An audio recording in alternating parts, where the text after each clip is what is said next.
Chers internautes, bonjour, bienvenue pour ce 101e Citrep sur la Syrie en compagnie d'Aïssar Midani. Aïssar, bonjour. Bonjour Raphaël, bonjour à tous nos chers internautes qui nous suivent. Je voudrais vous souhaiter joyeuse Pâques. On est le lundi de Pâques et j'espère que vous allez tous très bien. Alors on va commencer par un petit point d'actualité que beaucoup d'internautes ont dû noter. C'est effectivement le canal de Mm, Suez qui était bouché pendant plusieurs jours à cause d'un mm, supertanker qui s'est encastré sur une berge et qui a bloqué la mm. circulation de ce canal pendant effectivement près d'une semaine. Une semaine. Et donc avec une partie importante du trafic maritime mondial qui était du coup bloquée. Mm, Donc, ça a eu des conséquences assez délétères, notamment pour la Syrie, puisque la Syrie est déjà l'objet de sanctions d'un embargo très sévère de la part des États-Unis, et donc a déjà des problèmes d'approvisionnement, et notamment d'approvisionnement en fuel, mm. puisque les centrales marchent notamment au fuel, et que là on est en hiver en Syrie, et qu'il peut y avoir des températures assez fraîches la nuit. Donc si tu peux nous en dire plus, Aïssa. Alors, bon, merci Raphaël de poser cette question qui est cruciale pour la Syrie. Ce n'est pas seulement le fait qu'il y ait eu retard du fait que le canal de Suez ait été obstrué, mais c'est aussi du fait que les Américains continuent en imposant un embargo étouffant sur la Syrie, qui empêche en fait tout le monde de collaborer, de coopérer avec la Syrie, qui empêche tout échange avec la Syrie, tout échange via les banques. Et là-dessus, je dis non seulement les produits pétroliers, mais aussi pendant cette pandémie de corona, les médicaments, les vaccins, les appareils médicaux, toutes les capacités, toutes les possibilités aussi de vie sont étouffées. En même temps, les États-Unis opèrent d'ailleurs comment dire, ils volent systématiquement, un vol systématique et continuel du pétrole syrien. Ils ne s'en cachent d'ailleurs même pas.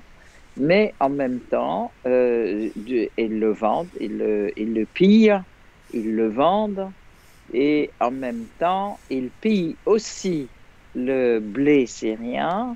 Tous les jours, il y a tous les jours de la semaine et toutes les semaines, il y a des citernes entières qui quittent la Syrie et américaine, hein, qui quittent la Syrie par le passage illégal vers le nord de l'Irak et aussi, de la même manière, des grands camions chargés du blé syrien aussi, qui est volé aux Syriens, qui traversent ce passage et qui va vers la ville de Shadadi où se trouve la base américaine qui a été posée là dans la campagne de Hasaki.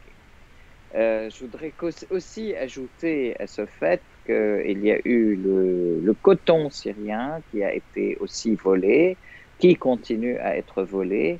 Donc non seulement ils ont brûlé les moissons au mois d'août et ils ont brûlé tous les arbres fruitiers en septembre sur la côte De l'attaquer. ouest, en fait, du côté Latakia, Tartous, ils ont même brûlé les forêts. Et donc, et là, ils continuent donc à faire comment dire, à serrer la corde autour du cou du peuple syrien en vue pas seulement de l'affamer, mais c'est un véritable génocide qui se prépare et un véritable crime contre l'humanité, ce qui ne les empêche pas de se gargariser de droits humains dans leur rapport du ministère des Affaires étrangères américain qui dit qui se permet de dire les droits humains ne sont pas respectés en Russie, en Chine, à Cuba, en Corée, au Venezuela, bref, tous les pays qui ne sont pas en Iran, bien sûr, et en Syrie, et bref, tous les États qui lèvent la tête devant le diktat américain, et ils utilisent cette arme de sanction ou cette arme d'embargo pour mettre à genoux tous ces peuples qui tiennent à leur souveraineté, qui tiennent à l'indépendance de leurs décisions politiques, qui tiennent à prendre leur destinée en main. Et je voudrais dire que ce sont vraiment des crimes qui sont contre l'humanité et des violations flagrantes, énormes du droit international pour qu'opèrent les Américains et malheureusement en avec un silence complètement complice de l'ONU, des structures de l'ONU. Alors, il y a quand même il y a quand même des membres permanents comme la Russie et de plus en plus la Chine qui montent au créneau pour dénoncer ces agissements américains.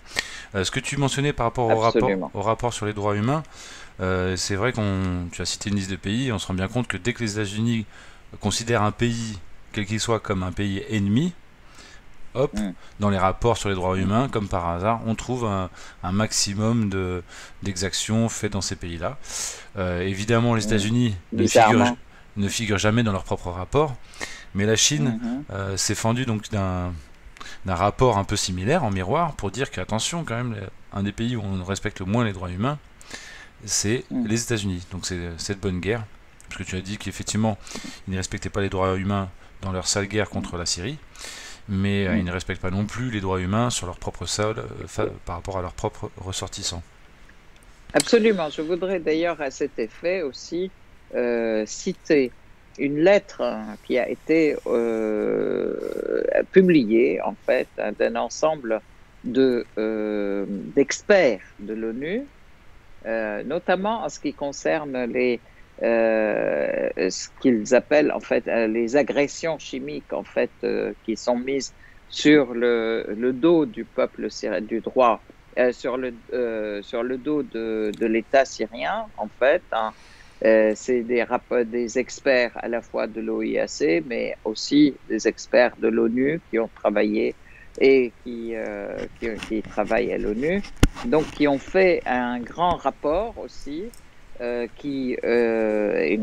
grande lettre et pétition qui montre quand même que de toute façon, il est important aujourd'hui de reprendre que l'ONU puisse revérifier et puisse reprendre son indépendance par rapport au poids américain, parce que tous ces experts, ils sont en train de voir et on les oblige à écrire ce qu'ils n'ont pas écrit, etc., où on déforme leurs propos, et donc ça porte atteinte à leur intégrité, et donc ils s'élèvent à leur honneur, à leur réputation, hein, bien sûr, parce qu'on a vu Absolument. effectivement des signataires de rapports se dédire du rapport parce que le rapport disait complètement autre chose que ce qu'eux avaient dit dans leur témoignage.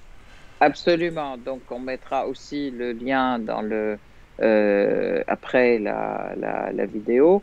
Donc, ce rapport, il est très, très important parce qu'il dénonce clairement toutes les pressions que subissent les experts de l'ONU et les déformations de leurs propos pour les obliger à aller dans le sens des intérêts américains ou de la politique américaine face à ces pays qu'ils veulent écraser et auxquels ils veulent imposer le diktat américain. Donc ça, c'est aussi très important à voir, qu'il y a aussi des choses qui changent dans le monde, que les gens osent et peuvent aujourd'hui s'opposer. Il faut dire que jusqu'à présent, les personnes, ils sont menacés de mort. Je veux dire, c'est C'est pas juste des pressions. Ils sont menacés de mort, ils sont menacés par leur famille, en fait, d'être, comment dire, pas par leur famille, mais pour leur famille, etc. Donc, en fait, ce sont des menaces très importantes et très violentes. Et puis, je voudrais saluer tout leur courage, en fait, de publier aujourd'hui ce rapport et puis aussi appeler l'ONU à rectifier sa politique si elle veut garder sa crédibilité. Un autre point qu'on va aborder, mais qui est dans la même lignée, c'est donc les accords très importants qui ont été signés entre l'Iran et la Chine. Le 27 mars dernier, ça a été annoncé. Des accords de coopération pour 25 ans, et puis d'autres accords également entre l'Iran et la Russie. Donc, ce qui montre un petit peu une reconfiguration de l'ordre unipolaire américain en un ordre multipolaire, en tout cas bipolaire, avec en face de l'alliance américaine une alliance avec la Russie, la Chine, l'Iran, un certain nombre de pays qui sont des pays puissants, qui sont des pays relativement prospères, qui ont des ressources en tout cas, qui ont des technologies. Et qui ne sont pas isolés. Hein. La Chine, elle est loin, très très loin d'être ce qu'on peut appeler un pays isolé. Même si il y a des sanctions qui ont commencé, des sanctions américaines qui ont commencé à s'abattre par rapport aux Ouïghours, à l'histoire des Ouïghours. Donc on va pas s'étendre là-dessus, parce que je pense qu'on pourrait faire une émission spécialement là-dessus. C'est important de voir que les sanctions, enfin les sanctions entre guillemets, c'est des mesures unilatérales, complètement coercitives, hein, contre les pays. C'est une arme fatale en fait dans la main des Américains qu'ils utilisent toujours contre les peuples ou les pays qui ne se soumettent pas à leur diktat. Donc c'est vrai, rappelez-vous, la Russie en a écopé un certain nombre d'ailleurs et qu'elle continue puisque à partir du moment où la Russie est intervenue à l'appel de la Syrie en Syrie, il y a eu une série de sanctions qui ont influé, qui sont tombées sur elle. D'ailleurs, il n'y a pas que les États-Unis. Il faut dire quand même que tous les pays de l'OTAN et tous les pays satellites des États-Unis dans le monde, et ils sont nombreux, parce qu'ils subissent aussi des pressions des États-Unis, tous se rangent à ses côtés pour cet embargo, ce qui fait qu'il vise à asphyxier l'État qui a une politique différente et qui n'accepte pas leur diktat. Donc là, la Russie en a écopé. Je voudrais rappeler quand même l'histoire de l'Ukraine. Elle a été créée de toutes pièces aussi pour porter atteinte à la Russie quand elle est intervenue en Syrie à l'appel de l'État syrien. Et là, donc, il s'attaque à la Chine avec l'histoire des Ouïghours. Ce que je voudrais dire aussi, que nous avons vu en Syrie des djihadistes ouïghours qui étaient venus, donc instrumentalisés et recrutés par les Américains et l'Arabie saoudite. Ils ont été entraînés aussi en Turquie, en Jordanie et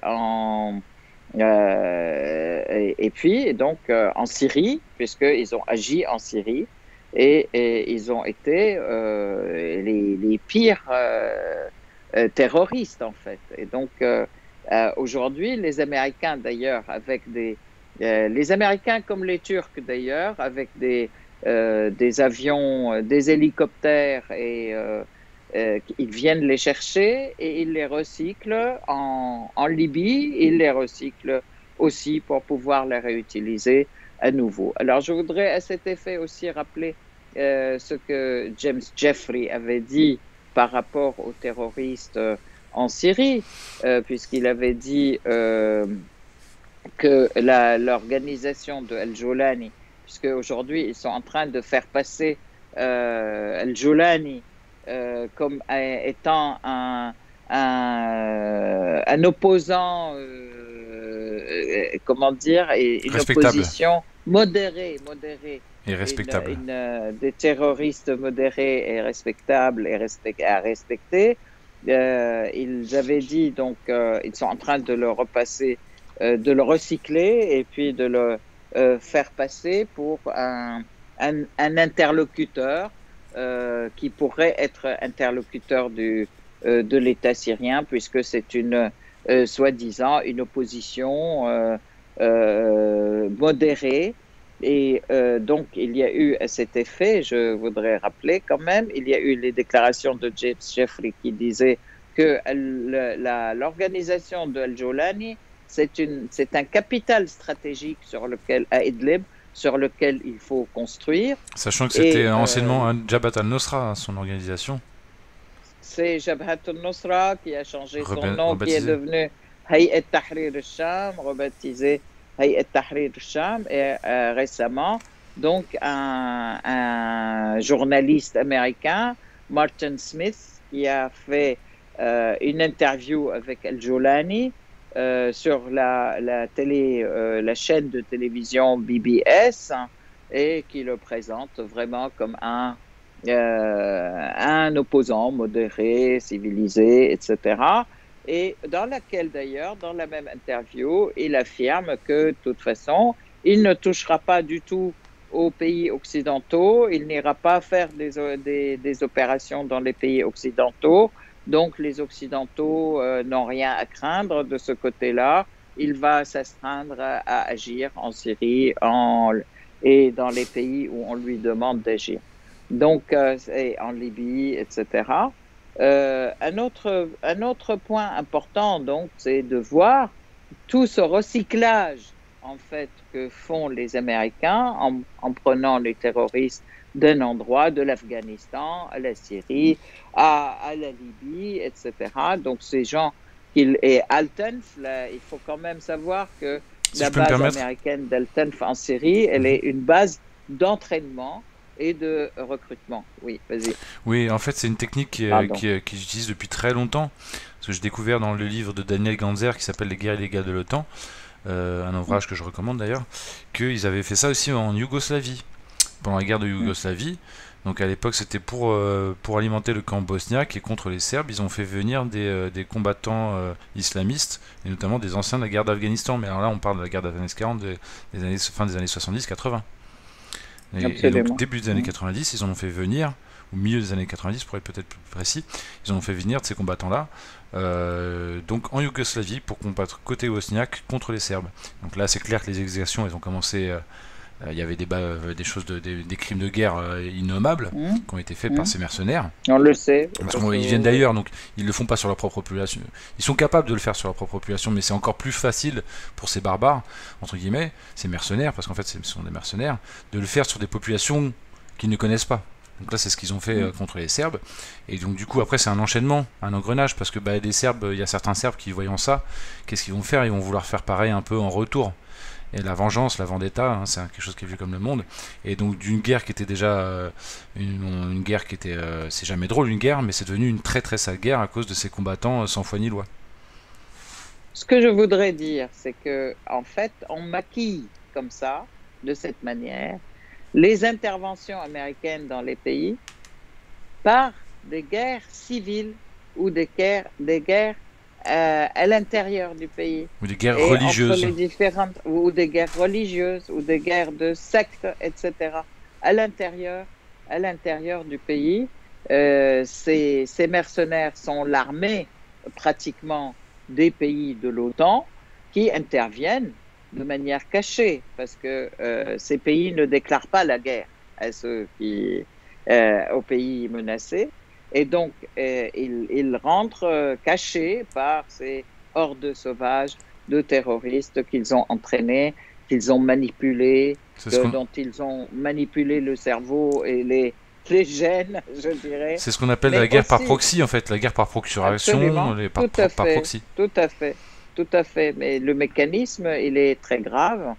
Et de la même manière, donc, on les réhabilite soit en leur mettant des casques blancs, en disant ce sont aussi des défenseurs de l'humanité, des droits de l'homme, et qui sont là pour aider les gens, puisque de toute façon, les white helmets, en fait, les casques blancs qui ont été en Syrie, ne sont qu'une partie de Hayat Tahrir al-Sham et une partie d'Al-Nusra ce sont les mêmes terroristes qui tuent les Syriens et qui continuent, mais en fait, c'est une manière de dorer leur blason et de leur montrer un visage différent, et qui ont été jusqu'à avoir quand même à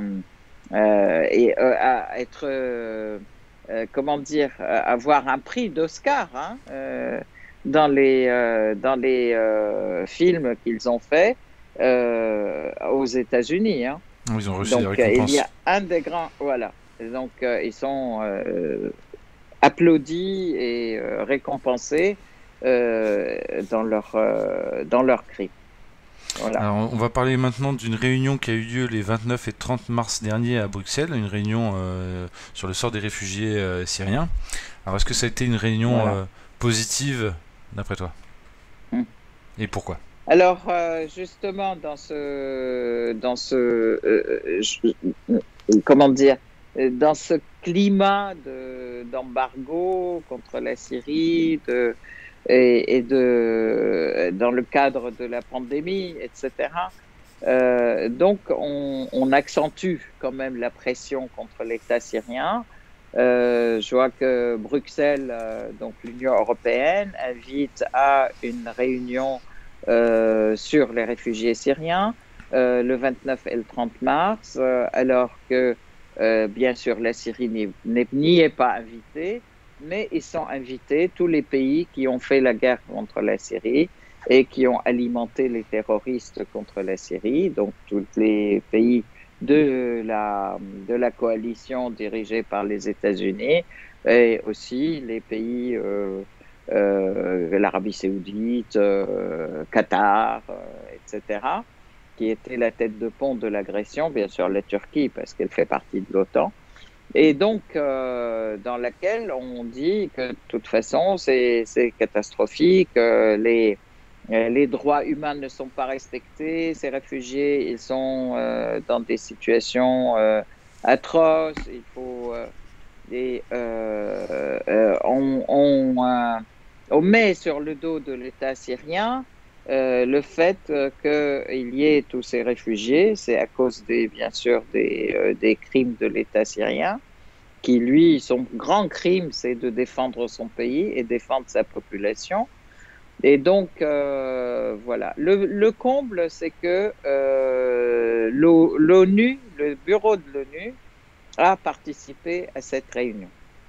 Là-dessus, je voudrais rappeler que la Syrie a fait, sur le même thème, le retour des réfugiés, le 29 et le 11 et le 12 novembre 2020, une réunion internationale sur le retour des réfugiés. On en avait parlé, je crois. L'objectif, c'était justement, on en avait parlé, et le but, c'était de faciliter le retour des réfugiés. Et en fait, c'est vrai que il y avait bien sûr la Russie et la Chine à cette réunion, et les interventions, c'était pour que il est important de faciliter le retour des réfugiés pour le faciliter par la levée des sanctions, la levée de ces mesures coercitives, puisque de toute façon, il faut que la Syrie puisse se développer pour accueillir ces réfugiés et pour leur permettre de vivre correctement. Oui, c'est ce que tu me disais Et tout à l'heure là, en préparant cet entretien, c'est que la Russie et notamment Lavrov disaient que on lui chuchotait à l'oreille que les entreprises qui voudraient participer à la reconstruction, des entreprises russes notamment, voudraient participer à la reconstruction en Syrie, mais ne le font pas par peur des représailles américaines. absolument, absolument. Et donc, voilà, c'est d'un côté, on accentue la pression sur l'État syrien et on l'étrangle de manière à ce qu'il ne puisse pas avancer déjà au niveau économique. Deuxièmement, on interdit aux réfugiés qui sont dans les différents pays de rentrer en Syrie, parce que c'est le cas aussi, même l'ONU d'ailleurs, elle leur interdit de rentrer, parce que en fait, ils leur donnent des petites subsides, mais ils disent si vous rentrez, de toute façon, on va vous couper les vivres, mais vous n'allez pas rentrer parce que vous allez être tués. Même au Liban, en fait, ils leur interdisent de rentrer, alors qu'ils s'en plaignent tout le temps en disant ça épuise notre économie. mais ils leur interdisent de rentrer. Alors que l'État syrien, depuis 2 ans et depuis toujours, a toujours appelé à tous les Syriens de venir en Syrie parce que c'est là qu'ils seront respectés et c'est là ils pourront vivre correctement, de Mais manière respectable. on pourrait presque croire qu'ils sont en train d'essayer de créer une sorte de diaspora syrienne anti-Bachar. Mais bon. Et c'est comme en France, le fait Absolument. que les Syriens ne puissent pas voter. C'est quand même, ça n'a pas de sens. Que l'État français empêche les Syriens de voter pour les élections en Syrie. Alors qu'ici, Ouais. on pourrait dire qu'au moins les Syriens qui vivent ici, s'ils étaient sous l'influence, sous les pressions du gouvernement en Syrie, bah ici ils le sont plus ou quasiment plus, quoi, à part leur famille qui reste au Mhm. pays. Donc c'est Ouais. incompréhensible de refuser aux Syriens le droit de voter. Oui, merci Raphaël de rappeler cet épisode de vote, puisqu'on est aussi à 2 mois du vote en Syrie pour des présidentielles. Et je voulais continuer en fait sur cette réunion à laquelle personne des pays de l'OTAN n'a voulu participer, qui s'était tenue en En Syrie, Syrie, et en de la novembre. même manière, en novembre, et de la même manière, cette réunion, ils n'ont même pas invité la Syrie. Donc, elle s'est soldée par quoi cette réunion? Elle s'est soldée par accorder des sommes importantes à qui? Aux pays qui sont en train de mettre la main sur les ressources syriennes, sur la Turquie, à la Turquie, à tous les pays qui ont reçu des réfugiés syriens, La au Jordanie, Liban le Liban. aussi, la Jordanie et je pense à l'Irak aussi. Mais ce qu'il est important de voir, c'est que on continue aussi. Il est important de voir que la Turquie occupe quand même une partie très fertile de la Syrie et très importante de la Syrie, où là, elle oblige la population à parler le turc, à suivre dans les écoles les programmes turcs. Il y a un véritable travail de turquisation et ceux qui ne sont pas, qui n'acceptent pas, ils sont broyés par la machine. Et donc, en même temps, les terroristes qui dépendent de la Turquie, ils envoient à nouveau là, des missiles contre les quartiers d'Alep, contre les villes et les campagnes d'Alep, de Latakia, d'Idlib aussi, le sud qui a été libéré, et de Hama et Tartus. En fait, c'est complètement incroyable hein, puisqu'il continue à détruire l'économie syrienne et à empêcher aussi qu'il y ait la moindre reprise au niveau de l'économie. Et on donne de l'argent donc à la Turquie qui continue à voler aussi les biens de la Syrie. Donc, C'est ubuesque. c'est dire comme ils sont en train de défendre les droits humains. Oui, c'est l'inversion des Alors, valeurs. ça, c'est... C'est Voilà, le pays qui détruit, qui reçoit dans le cadre d'une conférence sur la reconstruction et le retour des exactement, réfugiés. exactement. Alors on peut Donc, mentionner que voilà. le kidnapping dans les camps, notamment le camp El Hol, et puis dans la campagne de Hasake, continue. Donc c'est des FDS hein, qui font ces kidnappings. Voilà, c'est FDS sous les ordres américains qui kidnappent de plus en plus de jeunes et de gars pour les enrôler aussi dans leurs rangs ou dans les rangs de terroristes. Hein. Du camp Al-Hol, il y a eu 60, même aujourd'hui en fait, c'est aujourd'hui ou hier, mais c'est assez régulier, il y a eu 70 personnes qui ont été kidnappées. Et il y a eu aussi, on kidnappe pas seulement les gens, mais aussi on vole le bétail pour continuer aussi dans le scénario d'affamer la population. Il y a des moutons qui ont été volés. La dernière, on avait parlé la semaine dernière, enfin au dernier Citrep. Citrep, des bergers qui ont été tués et 400 têtes de moutons qui ont été tuées. Donc, on tue le bétail, on brûle les récoltes. Donc, voilà. Et on parle de droits humains après. C'est Mhm. ça. Alors dans ce contexte, on peut quand même mentionner que la Syrie a un petit peu tapé du poing. Moi, je dis un petit peu parce que ça aurait pu être plus violent par rapport Mm, à l'attitude d'Israël.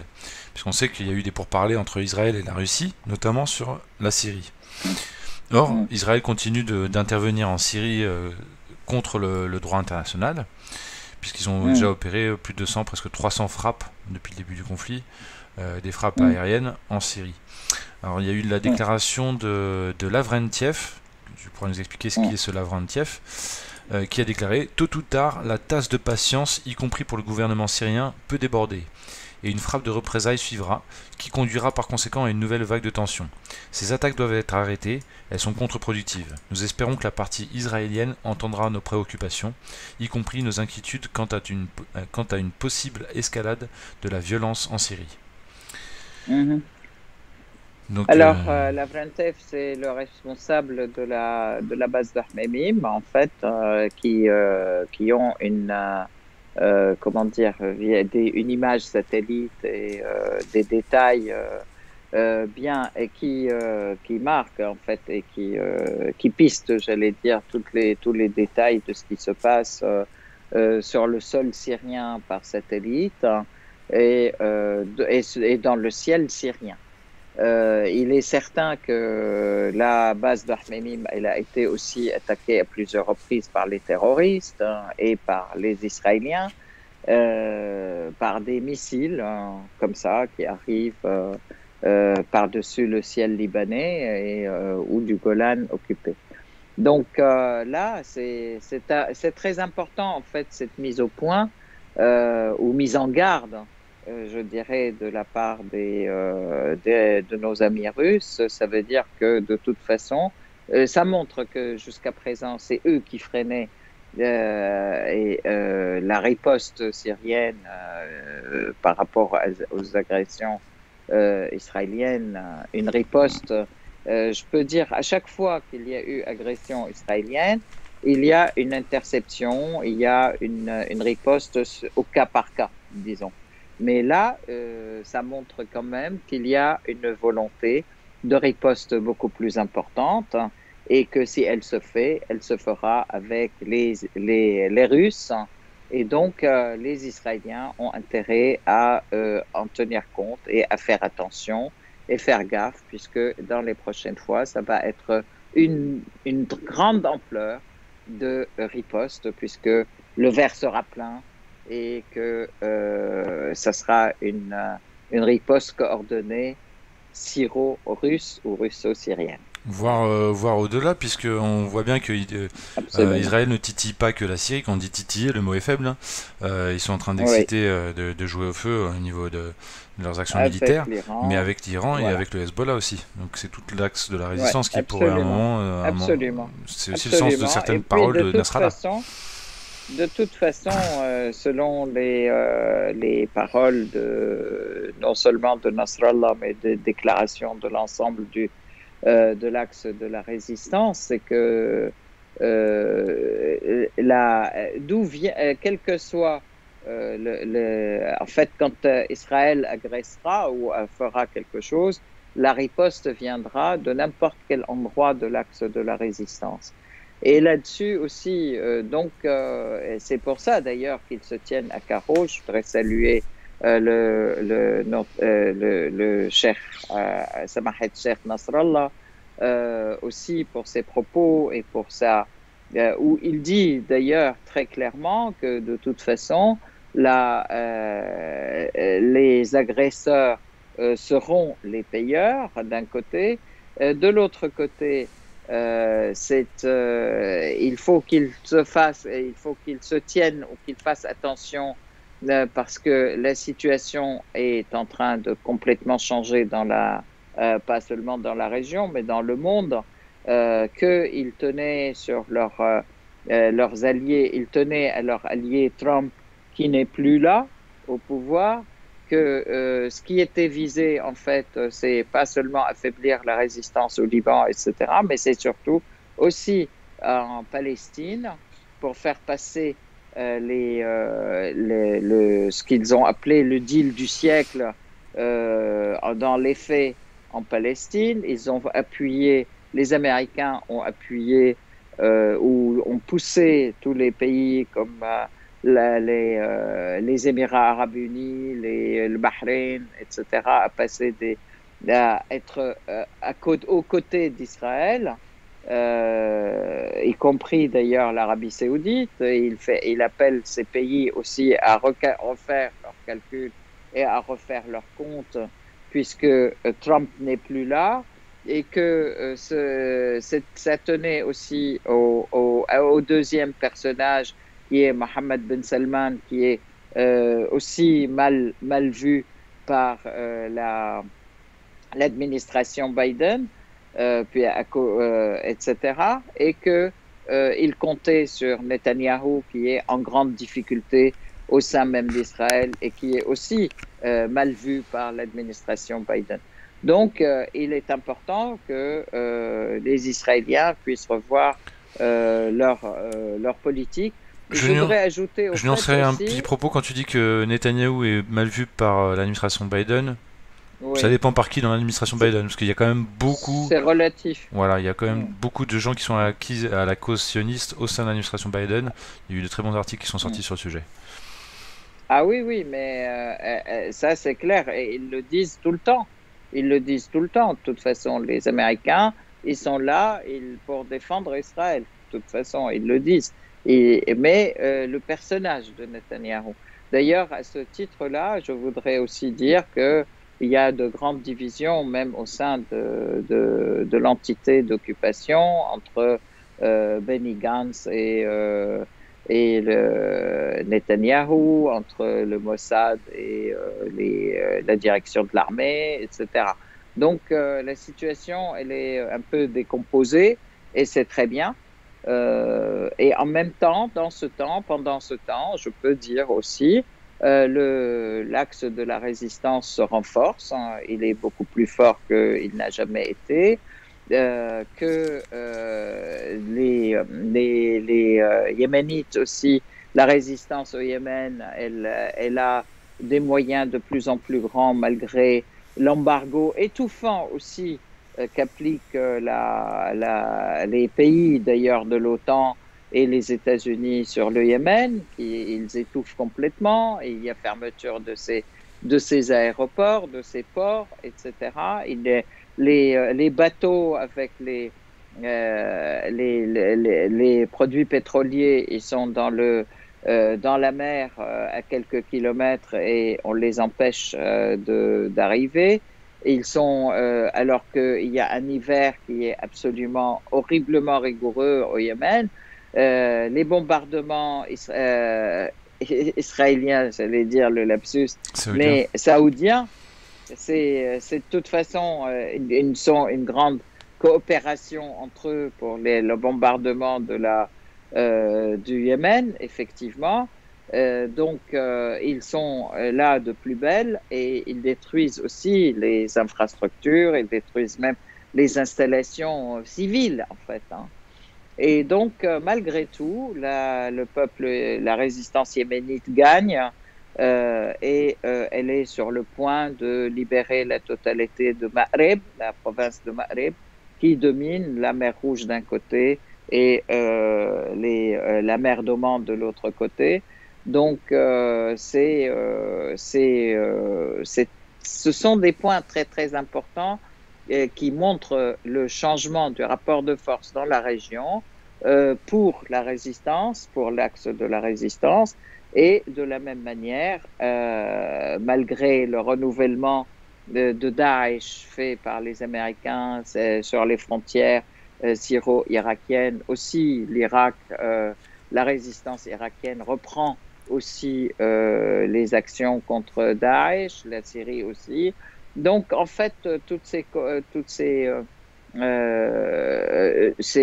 la résistance libanaise, elle est aussi très forte, malgré la campagne je dirais, de diabolisation menée par les Américains, les Israéliens et tous leurs sbires dans la région, je peux dire. La résistance est là. et elle est puissante et elle gagnera. Voilà. D'ailleurs, pour revenir au discours de Nasrallah que tu as évoqué, Mm. donc tu disais en préparant cette interview que, en évoquant le Liban et justement les pressions internationales, enfin Mm. internationales, les pressions occidentales, on devrait dire, Occidentale, il y avait d'accord. l'attitude quand même de la Chine, de la Russie et de l'Iran qui montrait, qui dessinait un nouvel avenir, non pas seulement pour le Liban, mais pour le monde tout entier. Absolument. Alors, justement, les accords entre l'Iran et la Chine, entre l'Iran et la Russie, ouvrent la voie à mais des accords qui sont stratégiques, qui durent 25 ans. Aussi, les propositions qui ont été faites au Liban pour la reconstruction du port, pour la construction aussi de voies de chemin de fer qui relient le nord au sud et qui les relient à la Syrie, l'ouverture des frontières entre le Liban et la Syrie, elle est importante et elle est pas seulement importante en fait, puisque ce sont des pays dont les économies sont complémentaires. Et donc, Samahat el-Sheikh Nasrallah a appelé effectivement à ce que tous les pays de la région puissent aussi se donner la main et construire leur complémentarité économique pour briser tous ces encerclements et tous ces embargos et aussi donc de s'appuyer sur leurs amis stratégiques. Hein, et surtout, ce sont des amis qui sont là et qui tiennent des relations d'égal à égal et des relations gagnant-gagnant Et des des deux relations côtés pérennes et, et des relations qui pérennes durent parce que pour le bien-être ouais, et pour le développement, c'est en fait, important. pour le développement durable et pour le développement des populations de la région. Je rappelle quand même que toute cette région se trouve sur le chemin de la soie, sur la route de la soie depuis des milliers d'années. Et donc, le fait de réactiver ce projet route de la soie et ceinture de la soie, ce projet chinois, mais qui peut être porté et qui sera porté par tous les pays de la région, aussi de l'Eurasie en Mhm. fait. Hein. Donc c'est l'Asie occidentale, je peux dire, ou l'Asie de l'Ouest. Hein. Dont l'Iran est un des pays Donc les plus importants d'ailleurs. L'Iran. dont l'Iran est le pays le plus important, l'Irak aussi, la Syrie aussi. Mais là, le fait de sceller cet accord entre l'Iran et la Chine et l'Iran et la Russie fait qu'il y a un axe quand même très important qui se fait et qui, en plus, fait aussi les échanges avec l'armée, avec la monnaie locale, Très important. nationale. Très important. Alors, Voilà. il ne reste plus beaucoup de temps avant de clore ce 101e site-rep, malheureusement. Mm, Parce que ça fait mm, déjà plus de 40 minutes qu'on est ensemble. Mais je voulais évoquer mhm, plusieurs points. mhm, Et peut-être qu'on en mm, discutera un peu plus longuement en début de prochain mm. site-rep. C'est des points qui Ouais, tournent autour notamment de la CPI, la Cour pénale internationale. Donc je vais oui. en citer trois points. Et puis tu vas en commenter un des trois, ce qui te paraît le plus Mhm, important, le plus urgent. ouais. Le premier point, c'est Emmanuel Mm, Macron, qui est visé par une demande d'ouverture d'enquête pour crimes de guerre devant la CPI.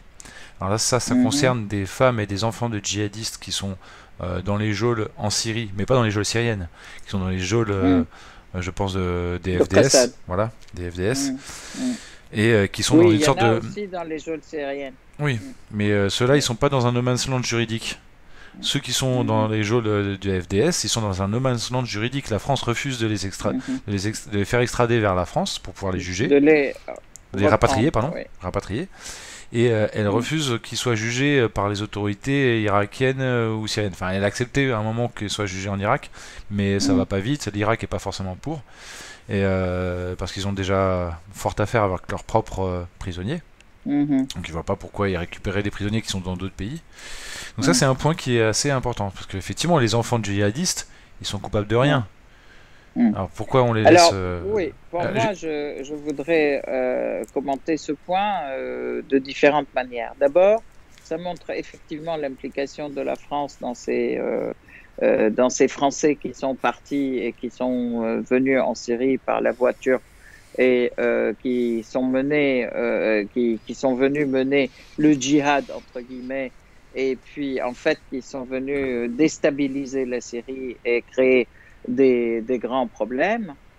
Deuxième point, je dirais, c'est pas un no man's land là où ils sont, puisque la Syrie est un État qui fait partie de l'ONU et qui est toujours avec ses frontières et avec sa présence, etc., qui est souverain et qui, dans toutes les décisions de l'ONU concernant la Syrie, notamment la 2254, il y a une nécessité de respecter la souveraineté de la Syrie, et que aujourd'hui, ces pays qui sont là, c'est-à-dire les États-Unis, la France, l'Angleterre, etc., et la Turquie, sont des États non seulement qui violent la Charte des Nations Unies, mais qui aussi violent les décisions et n'appliquent pas les décisions, même toutes récentes, qui ont été prononcées au nom de la Syrie, pour la Syrie.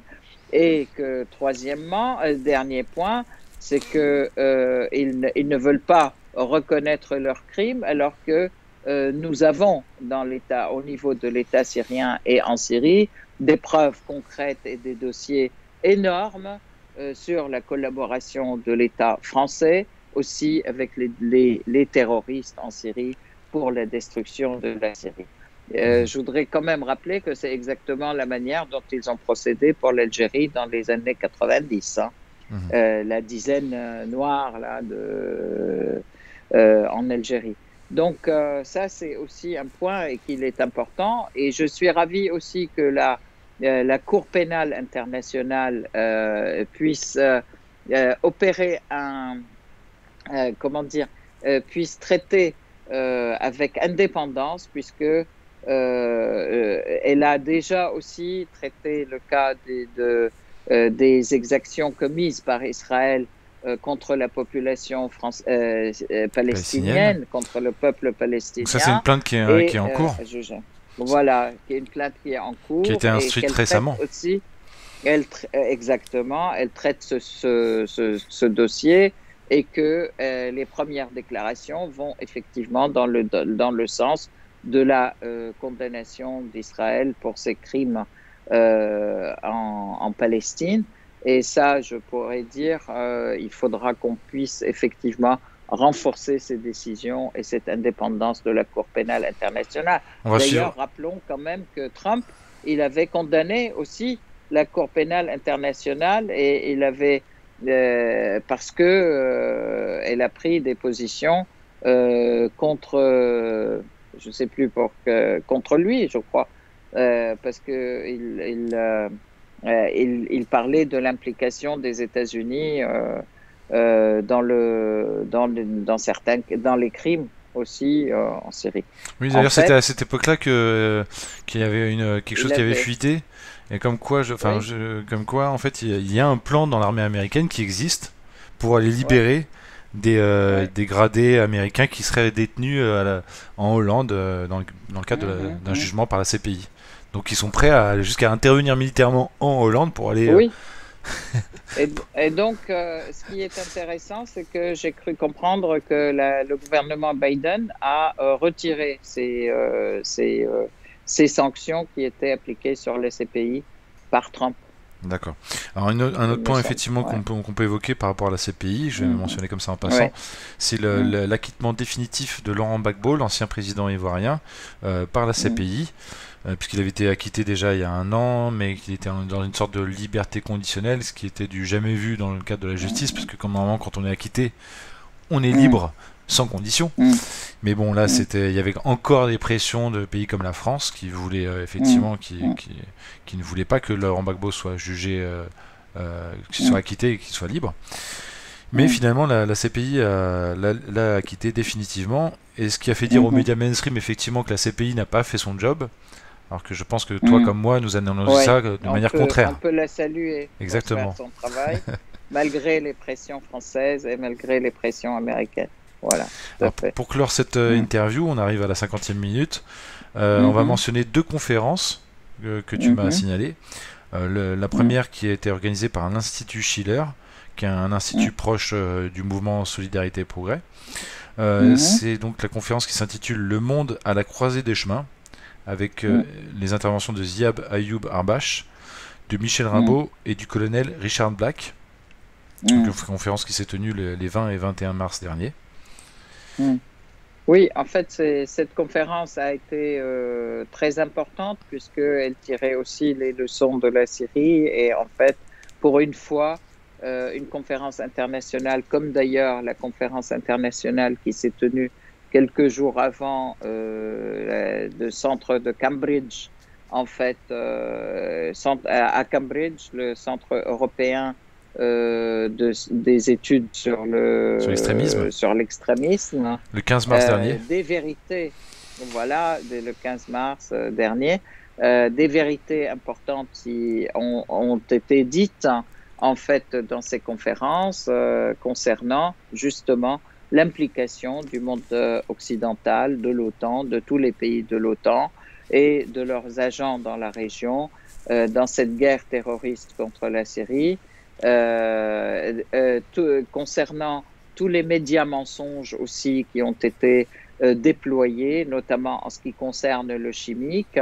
Je voudrais quand même rappeler ce rapport qui a été fait par les experts de l'ONU, notamment de l'Organisation pour l'interdiction des armes chimiques, que je salue, mais qui a été aussi, dont on vous mettra aussi les références, et qui a montré aussi à quel point les manigances criminelles des États-Unis et des pays de l'OTAN et de leurs agents dans la région mettent à mal les peuples, tout en se disant défendre des droits humains, mettent à mal les peuples pour les mettre à genoux et faire passer leur politique. Je voudrais qu'on se réfère aussi dans ça aux paroles des tueurs économiques, certains qui ont été utilisés par les États-Unis et qui aujourd'hui racontent effectivement comment ils procèdent comment procèdent les Américains face aux pays qui ne veulent pas se soumettre à leur diktat. Ce serait intéressant qu'on en parle plus en détail, ça, de ces tueurs économiques dans le prochain sitrep. Tu m'enverras des références que je puisse étudier. Et puis on mettra effectivement les vidéos de ce monsieur. Donc pour la dernière conférence que tu as mentionnée, celle qui est organisée par le European Center for the Study of Extremism, excusez-moi mon accent, elle s'intitule Les 10 ans de guerre contre la Syrie. Et donc on va mettre effectivement les liens en bas de la vidéo. Et pour ce que tu évoquais, c'est vraiment, moi ça me fait penser vraiment à une duplicité machiavélique, c'est-à-dire à la fois de montrer un visage d'ange, de parler de droits de l'homme, et puis de l'autre organiser les pires coups bas. C'est vraiment la pire des duplicités. Voilà. Exactement. Eh bien, merci beaucoup. C'est tout à fait ça. Merci beaucoup Aïssa Midani pour ton analyse et tes témoignages. Et on se donne rendez-vous dans 2 semaines pour un prochain sitrep. Ok, merci beaucoup Raphaël. Et au revoir à tout le monde.